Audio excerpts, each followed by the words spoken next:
I stood at the altar in my white dress, my heart pounding, waiting for the man I loved. But when he finally appeared, I didn't recognize his face.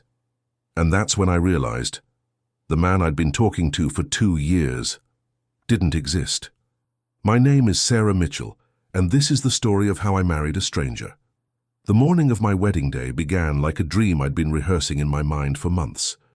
The sun filtered through the sheer curtains of my hotel room in Portland, Oregon, painting everything in shades of gold and promise. My best friend, Emily, was already there, helping me into my dress, her hands trembling with excitement almost as much as mine. "I can't believe this is finally happening," she whispered, her eyes glistening with happy tears. "After everything you've been through, Sarah, you deserve this." I smiled at my reflection in the mirror.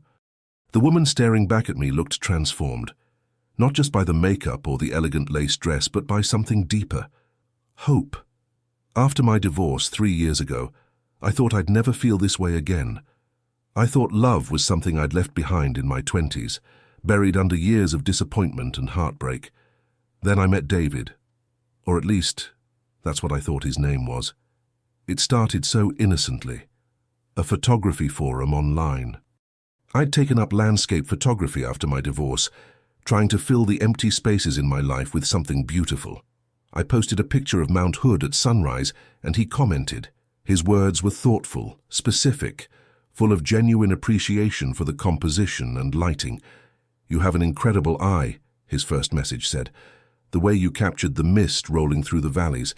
It's like you're showing people how to see magic in the ordinary." I clicked on his profile. David Harrison, 42 years old, a freelance graphic designer living in Seattle. His profile picture showed a man with kind eyes, dark hair touched with gray at the temples, and a smile that seemed to reach all the way to his soul. In his photos, I saw someone who loved hiking, cooking, and old jazz records, someone who seemed real. We started talking, just comments at first, then private messages, then video calls, hours and hours of video calls. He'd tell me about his day, about the logo he was designing for a coffee shop in Capitol Hill, about the book he was reading. I'd tell him about my job as an elementary school teacher, about my students, about the way teaching 5-year-olds to read felt like witnessing tiny miracles every single day. "You light up when you talk about them," he said one night, his face soft on my laptop screen. "That's how I know you're doing exactly what you're meant to do." Those video calls became the best part of my day. We'd eat dinner together, him in Seattle, me in Portland, our screens propped up on our kitchen tables like windows into each other's lives. He'd show me what he was cooking, usually something ambitious because David loved to experiment with recipes. I'd show him the artwork my students had made, and he'd ooh and ah over every crayon drawing like it belonged in a museum. 6 months in, he told me he loved me. We were on a video call late at night. He looked tired, his eyes a little red, and I asked him if he was okay. "I'm more than okay," he said quietly. I'm scared, Sarah, because I've fallen in love with you, and I don't know if that's crazy or if it's the sanest thing I've ever felt." My heart stopped. Then it started again, beating so hard I could hear it in my ears. "It's not crazy," I whispered, "because I love you too." I remember the way his whole face changed in that moment. The way relief and joy washed over him like sunrise, the way he pressed his hand against his screen and I pressed mine against mine, and for a moment it felt like we were really touching. But here's the thing about online relationships. You build them on faith, you build them on trust, you build them on the belief that the person on the other side of that screen is who they say they are. I believed him when he said he couldn't visit me right away because of work deadlines. I believed him when he explained that his mother was sick and he was helping care for her. I believed him when he said he'd deleted most of his social media because it was toxic and draining. "I'd rather spend my time talking to you anyway," he'd say, and my heart would melt all over again. 2 years. We talked every single day for 2 years. He proposed on a video call, holding up a ring to his camera, his hands shaking. "I know this isn't traditional," he said, his voice thick with emotion. "I know I should be there on one knee in front of you, but Sarah, I can't wait another day to ask you this. Will you marry me? Will you take this leap of faith with me? I said yes. Of course I said yes. We planned to meet in person at our wedding. It sounds crazy when I say it out loud, but it made sense to us. We'd spent 2 years building something real, something deep. The physical meeting was just a formality. Or so I thought. The wedding was set for October 15th, at a small venue overlooking the Columbia River Gorge. 50 guests, just our closest friends and family. David said his mother was too ill to travel, and his father had passed away years ago. He had a small family, he explained. It would mostly be my people there. That should have been a red flag. But I was so wrapped up in the love story, in the romance of it all, that I didn't see what was right in front of me. Now standing in that hotel room in my wedding dress, with Emily fussing over my veil and my mother dabbing at her eyes with a tissue, I felt nothing but pure, uncomplicated joy. "He's the luckiest man in the world," my mother said, kissing my cheek. My beautiful girl. We drove to the venue in a white limousine. The October air was crisp and perfect, the leaves turning gold and red across the hillsides. Everything felt like it was glowing, like the whole world was celebrating with me. The ceremony was set for 4 o'clock. At 3:30 I was in the bride's room, taking deep breaths, trying to calm the happy butterflies in my stomach. Emily kept peeking out the door, giving me updates. "He's not here yet," she said, checking her watch.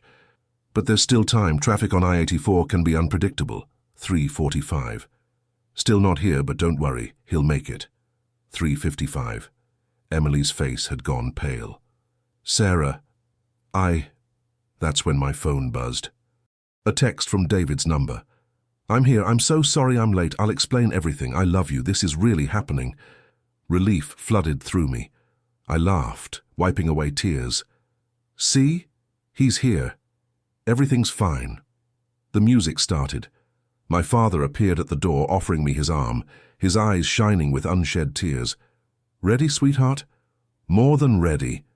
We walked down the aisle. I could see the guests standing, turning to look at me, their faces full of joy and anticipation. I could see the altar, decorated with white roses and autumn leaves. I could see the officiant, a kind-faced woman named Margaret, who'd guided us through our pre-wedding counseling sessions via video call. And I could see a man standing at the altar. But something was wrong. My steps slowed. My father felt the change in my pace and looked at me with concern. The man at the altar was not the man I'd been talking to for 2 years. He had the same height, maybe, similar build, but his face was completely different. Rounder, different nose, different jawline.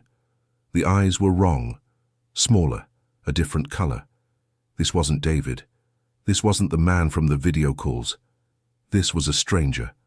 I stopped walking. The music continued playing, but I couldn't move. I couldn't breathe. My father was saying something, but I couldn't hear him over the roaring in my ears. The man at the altar, the stranger, looked at me with an expression I couldn't read. Fear, guilt, desperation. He took a step toward me, his hand outstretched, and in that moment, my entire world shattered into 1,000 pieces. Time seemed to stop. I stood frozen in the middle of the aisle, my father's arm still linked with mine, 50 pairs of eyes watching me, waiting for me to continue walking toward a man I'd never seen before in my life. "Sarah," my father whispered urgently. "What's wrong?" I couldn't speak. My throat had closed up completely. All I could do was stare at the stranger in the tuxedo, the man who was wearing David's boutonniere, standing in David's place, looking at me with an expression that somehow managed to be both terrified and pleading. He opened his mouth. His voice came out shaky, desperate. "Sarah, please, let me explain." That voice, oh God, that voice. It was David's voice, the same voice I'd heard every single day for 2 years. The same voice that had told me bedtime stories when I couldn't sleep, that had laughed at my terrible jokes, that had whispered "I love you" 1,000 times through my laptop speakers. But it was coming from the wrong face. "Who are you?" I heard myself say, though my voice sounded like it belonged to someone else, someone very far away. The whispers started then. I could hear the guests murmuring, confused, concerned. Someone said, "Is this part of the ceremony?" Another voice, sharper. "Something's wrong." Emily was suddenly at my side, her hand on my arm. "Sarah, what's happening?" The stranger, because that's what he was, no matter whose voice came out of his mouth, took another step forward. His hands were shaking. I could see sweat beading on his forehead. "My name is Marcus," he said. And even though it was David's voice, hearing a different name attached to it made everything feel even more surreal, like I'd slipped into some alternate dimension. "Marcus Webb. I'm David. I mean, I'm the person you've been talking to, but that wasn't my real name." The floor beneath me felt unstable, like I was standing on a boat in rough waters. My father's grip on my arm tightened, keeping me upright. "You used someone else's pictures," I said, and it wasn't a question. It was a statement of fact, cold and hard. "The man in the photos, on the video calls, that wasn't you."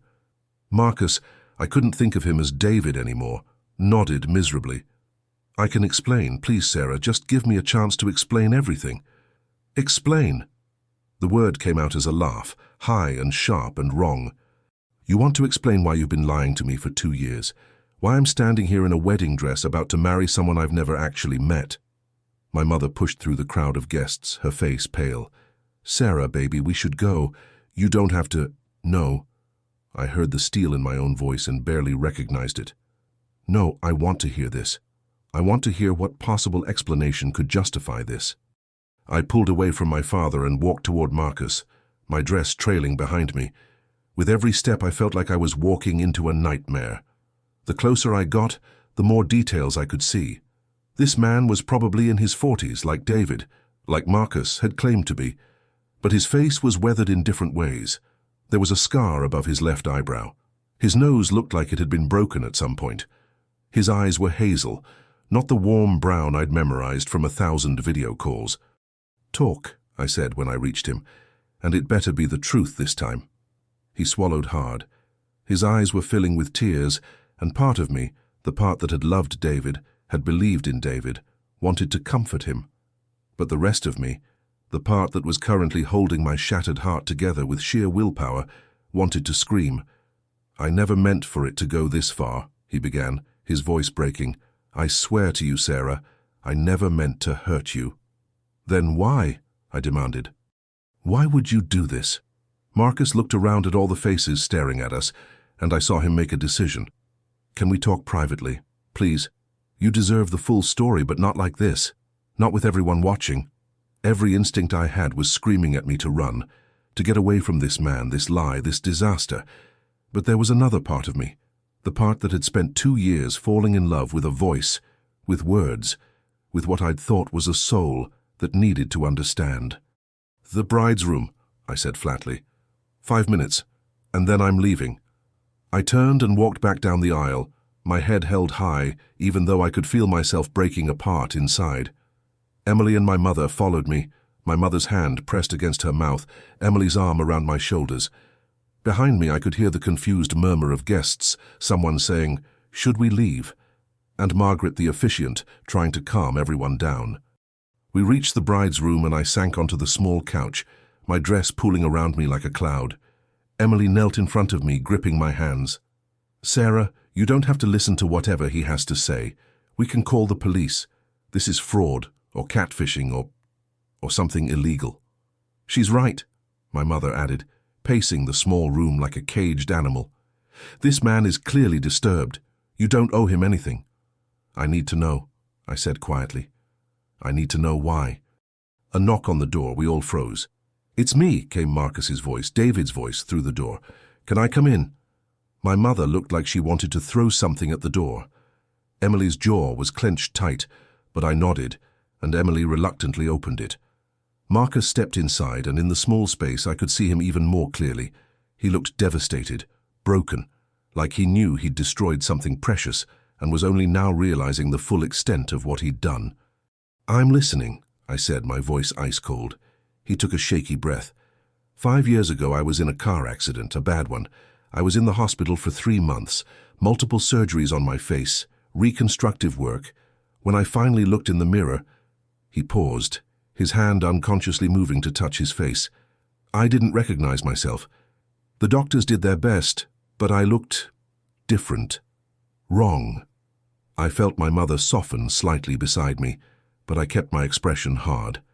That doesn't explain why you lied to me. After the accident, I tried to date. I tried to put myself out there, but I could see it in people's eyes. The initial interest, then the disappointment when they saw me in person. Women would look at my photos, then make excuses when we met. One woman actually turned around and walked away when she saw me at the restaurant. Listen, I need to pause here for a moment. Not because I want to interrupt this story. Believe me, we're just getting to the parts that will break your heart and then piece it back together in ways you won't expect. But if you're feeling what I'm feeling right now, if your chest is tight and you need to know how this ends, could you do something for me?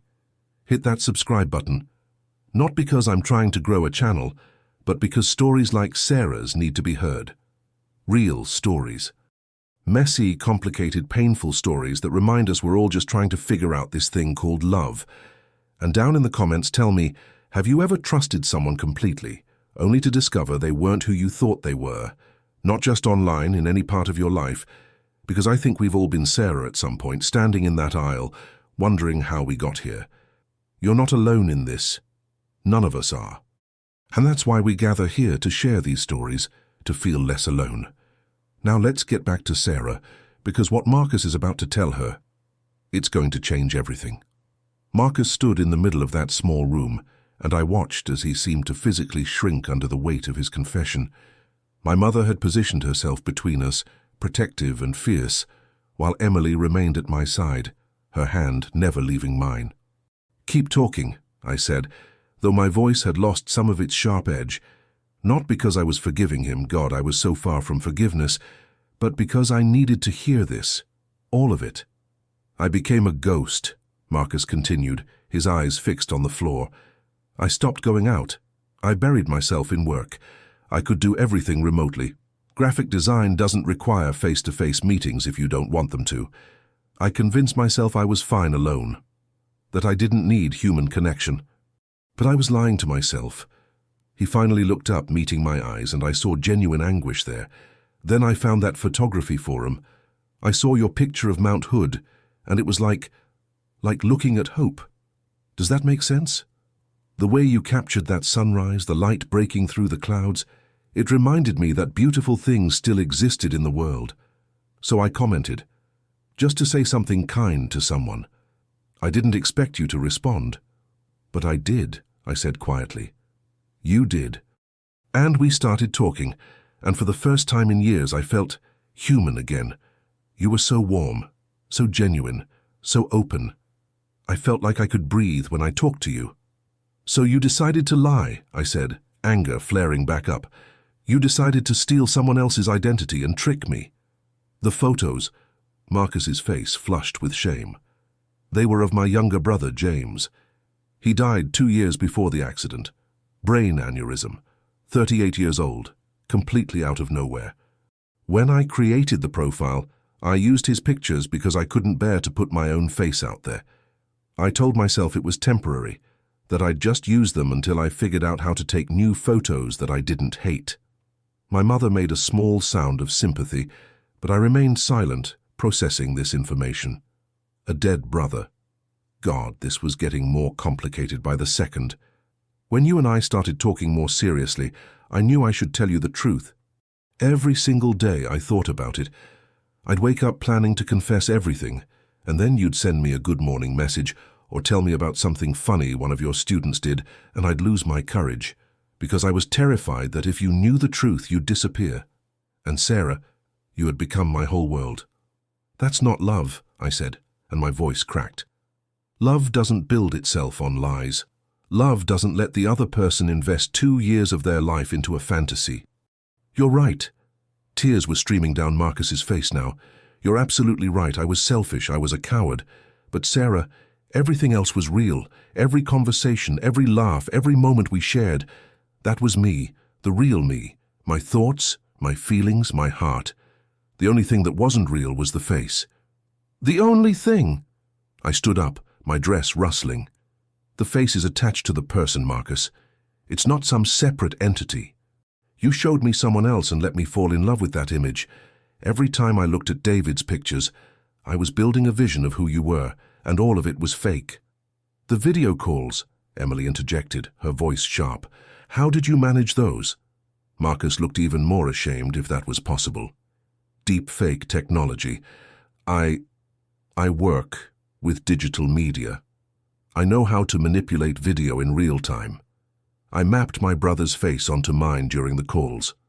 It's not perfect. If you'd looked closely, you might have noticed small glitches, moments where the synchronization was slightly off. But you trusted me, so you weren't looking for deception. The room spun. I grabbed the back of the couch to steady myself. All those video calls, all those intimate moments when I'd thought I was seeing the man I loved, every single one had been a carefully constructed lie. I'm going to be sick, I whispered. My mother immediately helped me sit back down, and Emily rushed to get me a glass of water from the small bathroom. I sipped it slowly, trying to process what I'd just learned. Why now? I finally asked. Why show up here, with your real face? Why not just disappear? You could have claimed some emergency, cancelled the wedding, and I never would have known. Marcus crouched down, so he was at eye level with me, though he kept his distance. Because 3 months ago, something changed.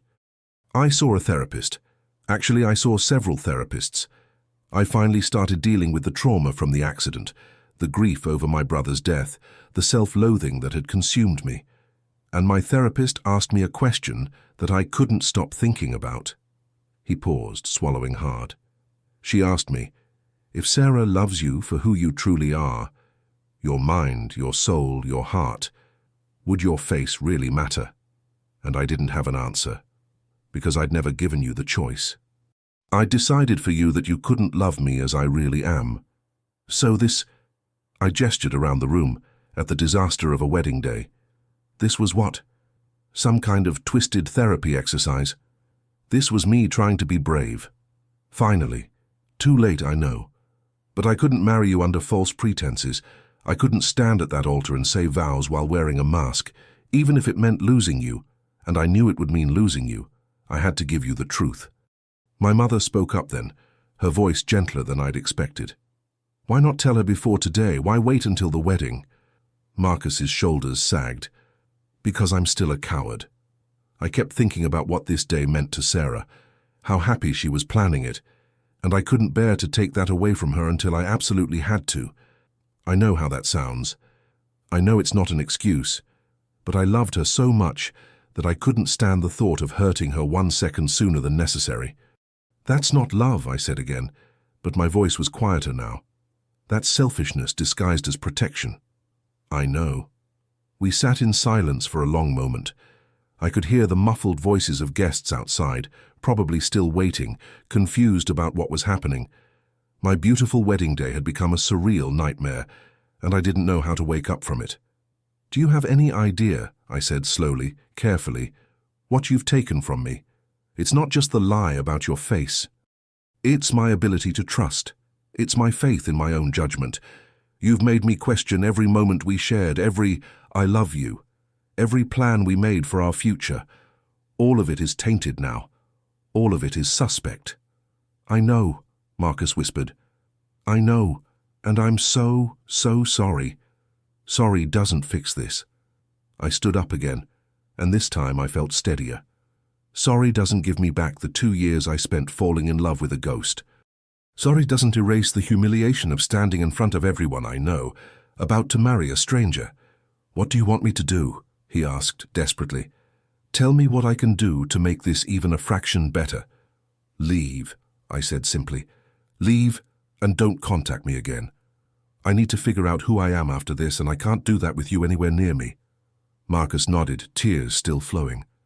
He stood up, and for a moment he just looked at me, really looked at me, and I saw something in his expression that made my breath catch.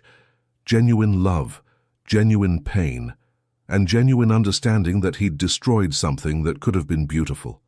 For what it's worth, he said quietly, you were the best thing that ever happened to me, even though I ruined it, even though I never deserved it in the first place. You made me remember what it felt like to be human. And I will regret hurting you for the rest of my life. Then he walked out of the room, closing the door softly behind him. I stood there, still in my wedding dress, and felt something inside me crack open. Not my heart, that was already broken. Something deeper, some fundamental belief about how the world worked, about how people treated each other, about what love really meant. Emily pulled me into a hug, and I finally let myself cry. "Hey, can I be honest with you for a second? I know I asked for your subscription earlier, but right now that feels less important than what I really want to say. If you're still here, still listening to Sarah's story, it's because something about it resonates with you. Maybe you've been deceived. Maybe you've been the deceiver. Maybe you're just trying to understand how love and lies can get so tangled up together. Before we continue, because yes, there's more to this story and it's not what you think, I want you to know something. Whatever you're going through, whatever brought you here today, you're not alone. This channel exists because we all carry stories like this. Stories of heartbreak and hope, of mistakes and second chances. So do me a favor. Hit that subscribe button, not for me, but for yourself. Subscribe to the idea that our messy, complicated stories matter. And in the comments, I want to hear from you. Have you ever had to choose between forgiveness and self-protection? Have you ever been in a situation where there were no good answers, only difficult choices? Share your story. Or just tell me what you think Sarah should do next. Because here's the thing, this story isn't over, not by a long shot. What happens next will challenge everything you think you know about love, trust, and what we owe to the people who hurt us. Let's find out together. 3 days after the wedding that wasn't, I sat in my apartment surrounded by unopened gifts and unsent thank you cards, trying to figure out how to explain to 50 well-meaning people why there wouldn't be a marriage after all. Emily had stayed with me the entire time, sleeping on my couch, making sure I ate, fielding phone calls from concerned relatives. My mother had wanted to stay too, but I'd convinced her I needed some space. The truth was, I couldn't bear the way she looked at me, like I was broken, fragile, something that might shatter if handled too roughly. "You need to eat something," Emily said, appearing with a bowl of soup I hadn't asked for. "You've barely touched food since Saturday." "I'm not hungry." "Sarah, I said I'm not hungry." The words came out harsher than I intended, and I immediately felt guilty. I'm sorry, Em. You don't deserve that. You've been nothing but amazing." She set the soup down and sat beside me on the floor, where I'd been sitting for the past hour, staring at a stack of wedding photos that now felt like evidence from a crime scene. "Have you looked at your messages?" she asked gently. I had, or rather, I'd seen them. 73 messages from Marcus's number. I hadn't opened any of them. "I blocked him," I lied. Emily knew me too well. "No, you didn't." She was right. I couldn't bring myself to block him, even though I knew I should. Because despite everything, despite the lies, the manipulation, the devastating betrayal, a part of me still heard David's voice when I thought about Marcus. A part of me still remembered every conversation we'd had, every laugh we'd shared, every vulnerable moment when he'd opened up about his fears and dreams. How do you separate the person you loved from the lie they told? How do you hold both truths at once, that someone hurt you deeply and that the connection you felt was real? "Do you want to know what they say?" I asked quietly. "The messages?" "Only if you want to tell me." I pulled out my phone and opened the message thread. Emily leaned against my shoulder as I scrolled through them. The first message had come the night of the failed wedding. "I know you don't want to hear from me. I know I have no right to contact you, but I need you to know that everything I told you in that room was true. My face was fake. Everything else was real. I understand if you never want to see me again. I just needed you to know that." The messages that followed were similar. Not pleading for forgiveness, not making excuses, just expressing what he was feeling, his regret, his shame, his understanding of what he'd done. But one message sent yesterday was different. "I'm attaching something to this text. It's a video, not a manipulated one, just me, talking to you the way I should have from the beginning. You don't have to watch it. But if you ever want to understand the full story, it's here. I'm here, the real me, finally." "Did you watch it?" Emily asked. "No." "Are you going to?" I didn't answer, because I didn't know. That night, after Emily had fallen asleep on the couch, I sat in my bedroom with my laptop open, the video file downloaded but not yet played. My finger hovered over the play button for a solid 5 minutes. What was I hoping to find? Closure, understanding, some magic explanation that would make everything okay. I clicked play. Marcus's face filled the screen. His real face, unfiltered, unmanipulated. He was sitting in what looked like a small apartment, afternoon light coming through a window behind him. He looked exhausted, like he hadn't slept in days. "Hi, Sarah," he began, and hearing David's voice coming from Marcus's real face was still jarring, still wrong. "I'm going to tell you everything, the whole story from the beginning. You deserve that much." For the next 45 minutes, I watched as Marcus laid out his entire life story. The accident that had changed everything. The death of his brother James 2 years earlier, and how Marcus had barely processed that grief before his own life was turned upside down. The depression that followed. The isolation. The way he'd slowly convinced himself that he was unlovable, unworthable of human connection. "My therapist calls it catastrophic shame," he said into the camera. After the accident, I looked at my reflection and felt like I'd lost my identity. The face looking back at me wasn't mine. I know that sounds dramatic, but it's the truth. I felt like Marcus had died in that car crash and this stranger had taken his place. He talked about how he'd created the David Harrison profile almost as an experiment, to see if he could still connect with people, if they saw his brother's face instead of his own, and how that experiment had spiraled into something he couldn't control. When I met you, when you commented on that first photo, I wasn't looking for love. I was just looking for evidence that I was still human, that I could still make someone smile. And then we started talking, and you were so kind, so genuine, so... you. And I fell in love. Not David. Me. Marcus. The person behind the mask. He paused, wiping his eyes. "I know what I did was unforgivable, I know that. I stole your choice. I let you fall in love with an illusion.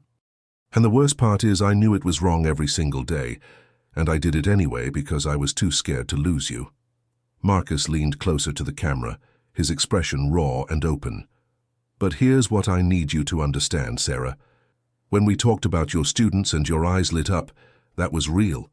When you told me about your divorce, about how you thought you'd never trust anyone again, and I promised you that real love was patient and kind, I meant that.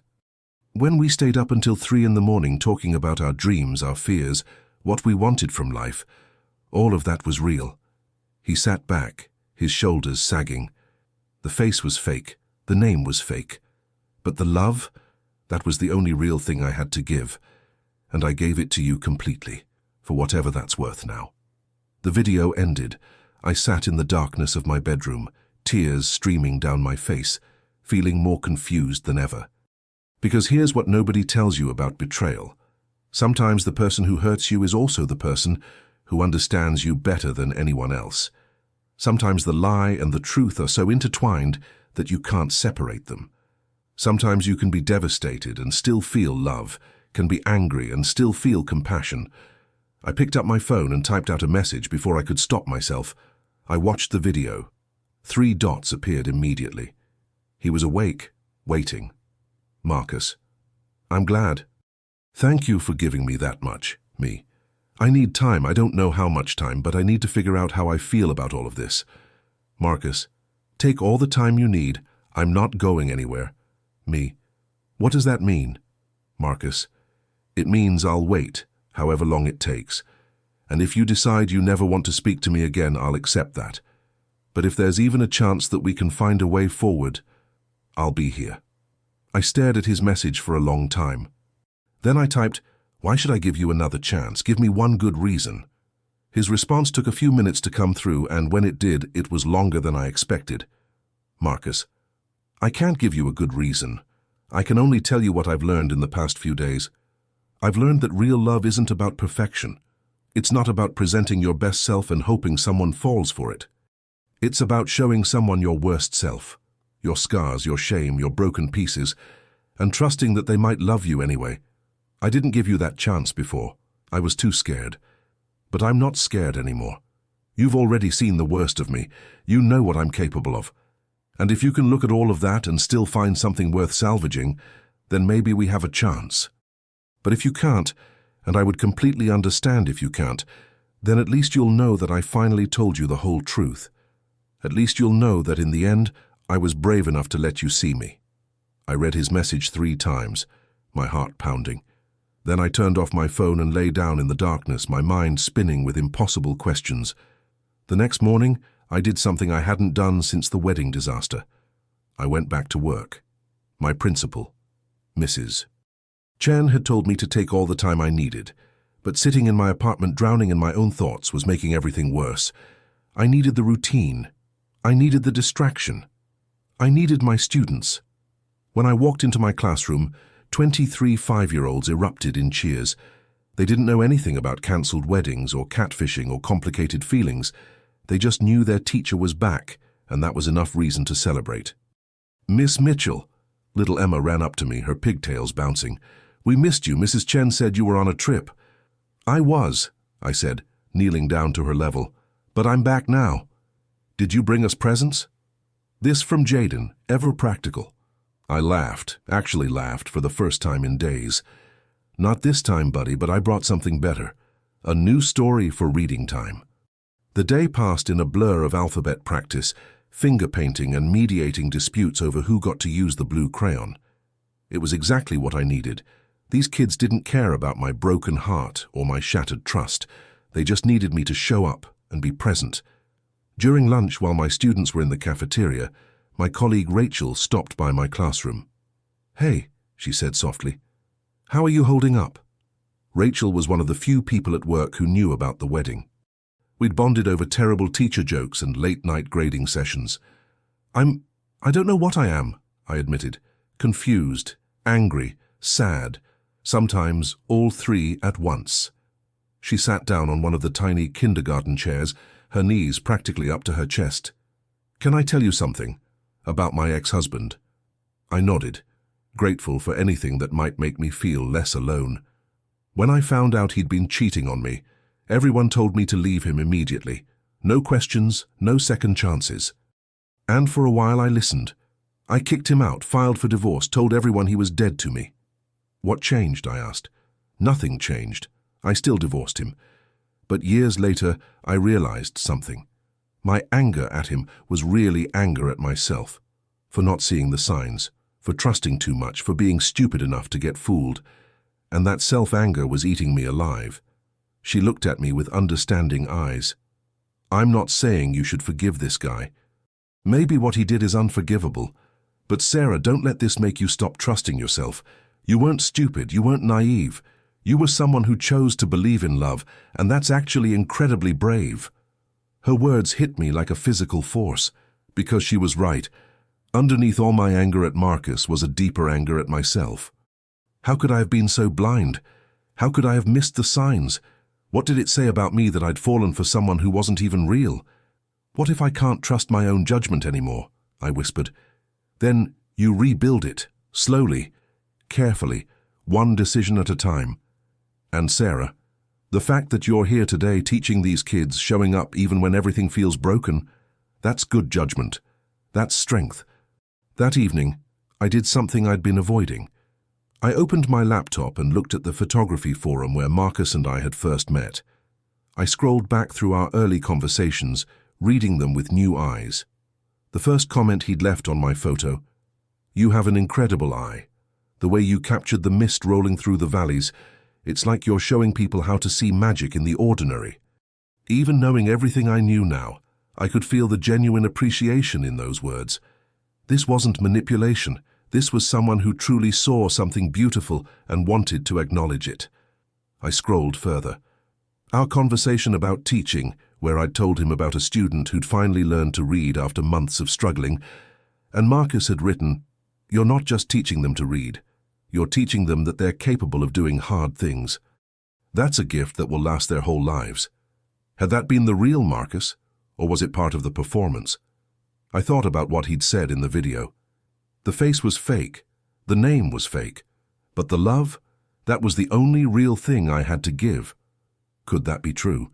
Could someone lie about everything external but still be truthful about what mattered most? I picked up my phone and scrolled through our old text messages. Hundreds of them. Thousands, maybe. 2 years of daily conversation. And as I read them, I realized something. Marcus was right about one thing. The person I'd been talking to, the mind, the heart, the soul behind the messages, that person had been consistent. That person had been real. David's face had been a mask, but Marcus's words had been his own. I sat with that realization for a long time. Then I opened a new message. Me. I want to meet, in person. The real you, face to face. No screens, no technology. Just two people having a conversation. His response came quickly. When? Me. Saturday, 2 p.m., the coffee shop on Morrison Street, the one we always talked about going to together. Marcus, I'll be there. Sarah, thank you for giving me this chance. Me, I'm not promising anything, I just need to see if the person I loved actually exists. Marcus, he does. I promise you he does. I turned off my phone and sat in the quiet of my apartment, feeling something I hadn't felt since before the wedding. A tiny flicker of hope. Maybe I was being foolish. Maybe I was setting myself up for more heartbreak. But Rachel was right. I couldn't let fear of being hurt again stop me from living my life. And the truth was, despite everything, I needed to know. I needed to sit across from Marcus Webb and see if I could find any trace of the man I'd loved. I needed to know if the connection we'd built over 2 years could survive being anchored to reality instead of fantasy. Saturday felt both impossibly far away and terrifyingly close. Saturday morning arrived grey and drizzly, typical October weather in Portland. I changed my outfit 4 times before finally settling on jeans and a simple sweater. Nothing too formal, nothing that suggested this was anything more than what it was. 2 people having a difficult conversation. Emily had offered to come with me, to sit at a nearby table just in case, but I'd declined. This was something I needed to do alone. At 1:45, I walked into the coffee shop on Morrison Street. It was a place Marcus and I had talked about visiting together dozens of times. When we finally meet, he'd say, I'll buy you their signature lavender latte, you'll love it. It felt both fitting and painful to meet here now. I ordered a coffee, not the lavender latte, I wasn't ready for that level of symbolism, and chose a table by the window. My hands were shaking as I wrapped them around the warm cup. At exactly 2 p.m. the door opened, and Marcus walked in. In person, without the shock and chaos of the wedding day, I could actually see him clearly.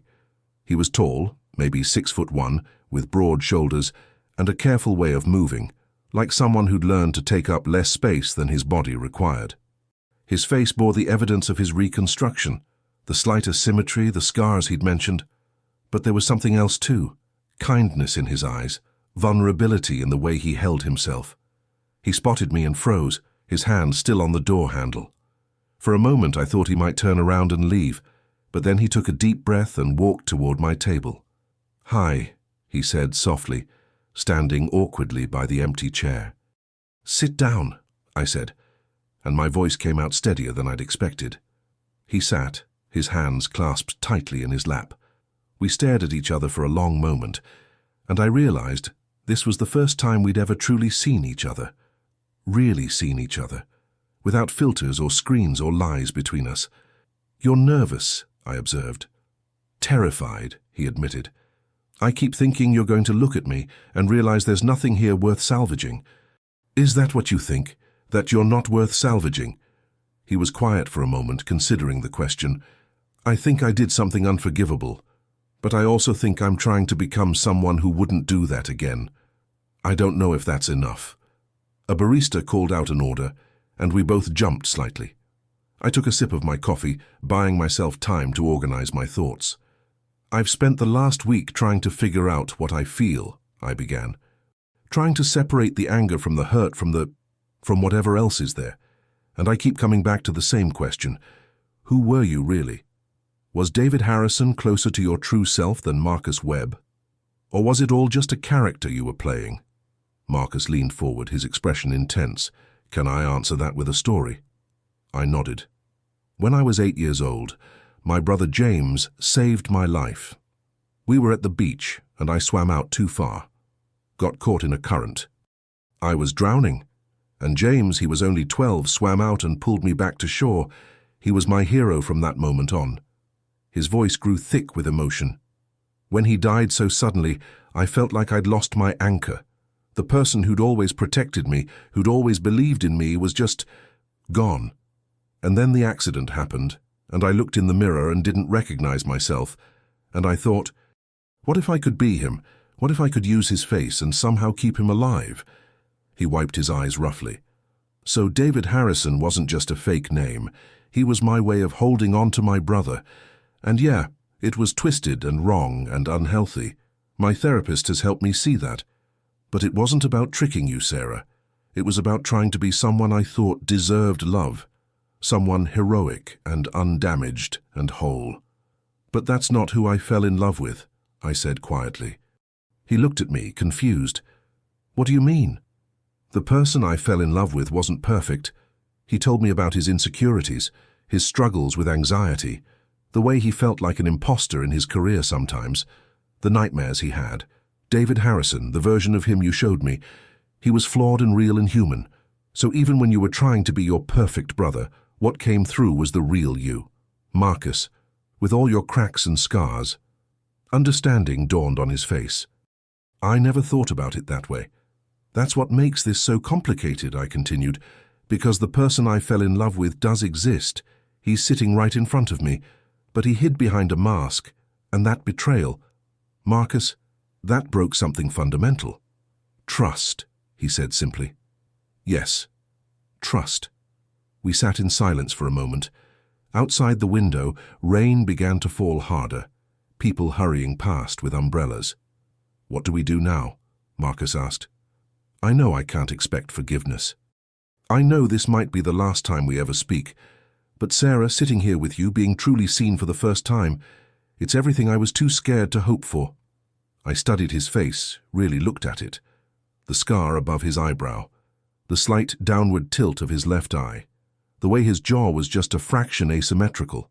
This was the face of the man who'd made me laugh until I cried, who'd talked me through panic attacks at 2 a.m., who'd remembered every single one of my students' names and asked about them regularly. I don't know if I can forgive you, I said honestly. Not right now. Maybe not ever. What you did caused real damage. It made me question everything. His face fell, but he nodded. I understand. But, I continued, and he looked up sharply, I think I want to try to understand you. Not excuse what you did. There's no excuse. But understand the person who did it. Because that person is also the one who showed up at the altar and chose truth over comfort, who could have kept running but decided to face me instead. What does that mean? He asked carefully. It means I'm not ready to close this door completely. Not yet.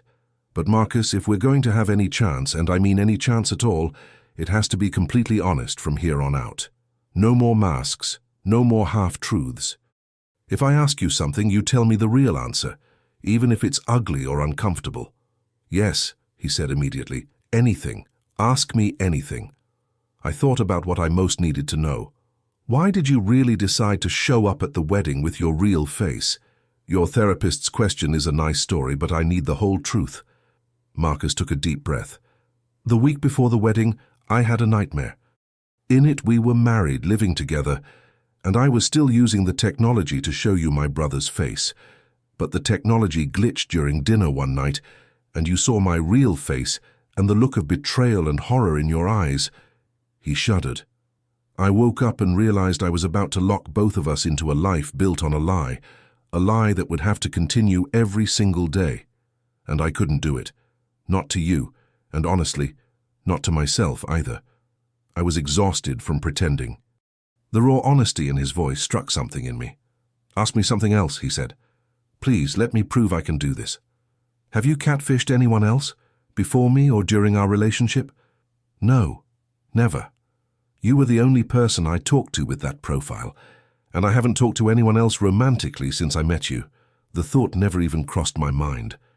Did you ever plan to tell me the truth before the wedding? He hesitated, and I appreciated that he was actually thinking instead of rushing to answer. Honestly, I went back and forth 1,000 times. There were moments when I typed out confession messages and then deleted them. Once, about 6 months ago, I almost told you during a video call. I got as far as Sarah, there's something I need to tell you before I chickened out. You asked what it was, and I told you I loved you instead. Which was true, but it wasn't what I'd meant to say. What changed? What made you finally decide to go through with showing up at the wedding? My therapist asked me to imagine our future, really imagine it in detail, and I realized that every milestone, every anniversary, every holiday, every moment of joy would be tainted by this secret. How could I celebrate our love when it was built on deception? How could I look at you across the breakfast table every morning, knowing you were seeing the wrong face? I finally understood that the only way forward was through the truth, even if the truth meant losing you. I felt something shift inside me. Not forgiveness, I wasn't there yet, but maybe the beginning of understanding. I need time, I said, real time, not days or weeks, maybe months, and during that time, we're not dating. We're not in a relationship. We're two people getting to know each other from scratch. Like starting over, he asked hopefully. No, you can't start over when there's this much history, but maybe we can start differently, honestly. Marcus's eyes filled with tears. I'll take whatever you're willing to give. If all you can offer me is occasional coffee and conversation, that's more than I deserve. Stop that, I said firmly. Stop talking about what you deserve. We're not keeping score here. Either we both decide this is worth working through or we don't. But I'm not doing this out of pity, and I don't want you here out of guilt. Then why? He asked. Why are you giving me any chance at all? I thought about that question, really thought about it. Why was I sitting here instead of walking away? Why was I even considering this? Because, I said slowly, for 2 years, you were my best friend. You knew me better than anyone. And somewhere in all those conversations, in all that time we spent together, something real was built. Maybe the foundation was faulty, maybe the whole structure needs to be torn down and rebuilt. But I need to know if there's anything worth saving before I walk away completely. Marcus reached across the table, then stopped himself, his hand hovering in the air. Can I looked at his outstretched hand. This would be the first time we'd ever touched. Really touched in person, as our real selves. Slowly I reached out and took his hand. His skin was warm, his palm slightly calloused, his fingers wrapped around mine carefully, like I was something precious that might break. Hi, he whispered. I'm Marcus Webb. I'm 43 years old. I'm a graphic designer. I have insomnia and anxiety and approximately 1 million flaws. I'm in therapy trying to become a better person. And I'm completely hopelessly in love with a woman named Sarah Mitchell, who is so far out of my league it's not even funny. Despite everything, despite the pain and anger and confusion, I felt myself smile. Hi, I said back. I'm Sarah Mitchell. I'm 40 years old. I'm a kindergarten teacher. I have trust issues now, thanks to you. I cry during animated movies, and I'm sitting here holding hands with someone who hurt me deeply, trying to figure out if broken things can ever really be fixed. Can they? He asked softly. I don't know, I admitted, but I think maybe I want to find out. We sat in that coffee shop for 3 hours, talking, really talking, with no screens between us. Marcus told me about his childhood, his relationship with his brother, the accident in detail. I told him about my divorce, about the ways my ex-husband had slowly eroded my confidence, about why I'd been so eager to believe in online love in the first place. It wasn't comfortable. There were moments when I had to excuse myself to the bathroom to cry. Moments when Marcus's voice broke and he had to pause to compose himself. But it was real. Messily, painfully, beautifully real. When we finally left the coffee shop, the rain had stopped and the late afternoon sun was breaking through the clouds. Can I ask you something? Marcus said as we stood on the sidewalk. And you can absolutely say no. What? Can I take your picture? The real way with my actual camera, not for posting or sharing or anything like that. I want to remember this moment, the first time we really met. I thought about it. Then I nodded. He pulled out a professional-looking camera from his bag and raised it to his eye. Just be yourself, don't pose. I stood there in the golden light, probably looking tired and emotionally wrung out, and let him photograph me.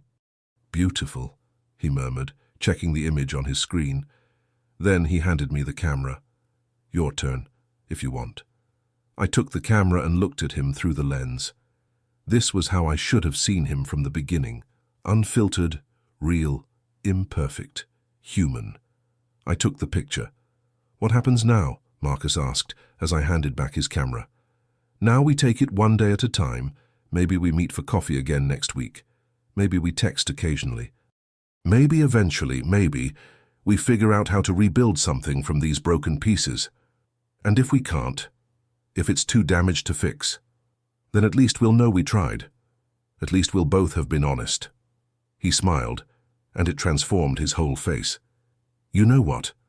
That's more than I hoped for. Thank you, Sarah, for seeing me. Finally, really seeing me. Thank you for letting me, I said.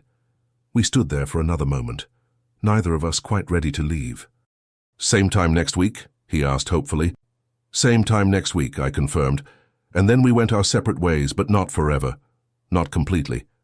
6 months later, I'm sitting in that same coffee shop, working on lesson plans for my kindergarten class, when Marcus walks in. He doesn't see me at first. He's focused on his phone, probably checking a message from a client, and I take a moment to just watch him. He's started therapy twice a week now. He joined a support group for people dealing with facial trauma. He's been volunteering at a youth center, teaching digital art to teenagers. He's doing the work, slowly rebuilding himself from the inside out. And me?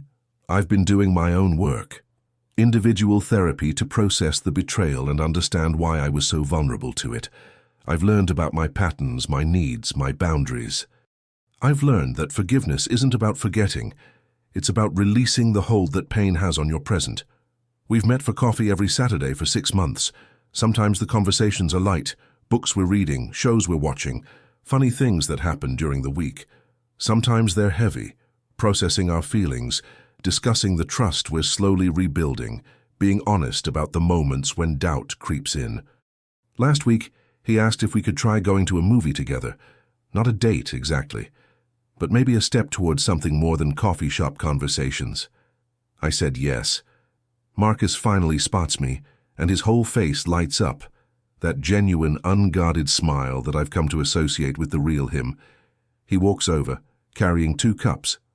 I got your usual, he says, setting down a lavender latte in front of me. And before you ask, no, this doesn't mean anything symbolic. I just thought you might want to try it. No pressure. I laugh and take a sip. It's delicious, floral and sweet, and exactly what I needed without knowing it. So, he says, settling into his chair, tell me about your week. And I do, because that's what we do now. We show up. We tell the truth. We take it one conversation, one coffee, one small step at a time. I don't know if we'll ever get married. I don't know if what we're building will be strong enough to support a lifetime together. But I know this. Every Saturday I choose to sit down across from Marcus Webb, and he chooses to show up as his authentic self. And together, we're creating something new. Something built not on fantasy or deception, but on the messy, difficult, beautiful truth of who we really are. And maybe that's what love is supposed to be all along. So here we are. Sarah and Marcus's story doesn't have a neat, tidy ending. It has a real one.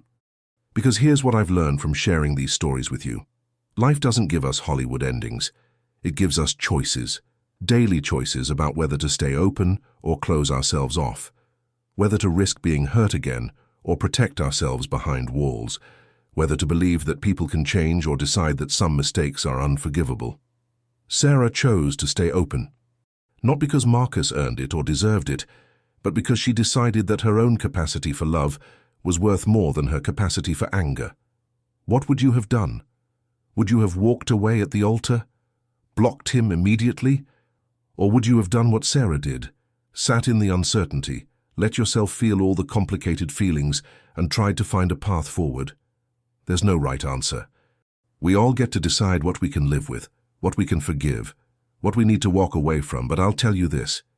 If you're here at the end of this story, still with me, still thinking about Sarah and Marcus and what their future might hold, you're my kind of person.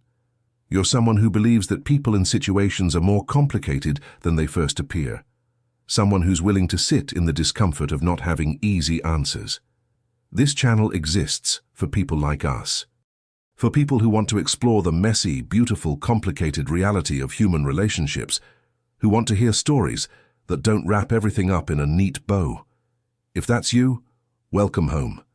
Hit that subscribe button and join this community of people who believe that our imperfect stories are worth telling. And please, please share in the comments, have you ever had to rebuild trust after it was broken? Have you ever been the one who broke it? What did you learn? Your stories matter. Your experiences matter. And I can't wait to hear them. Until next time, remember, we're all just trying to figure this out together. And that's okay. That's more than okay. That's beautiful.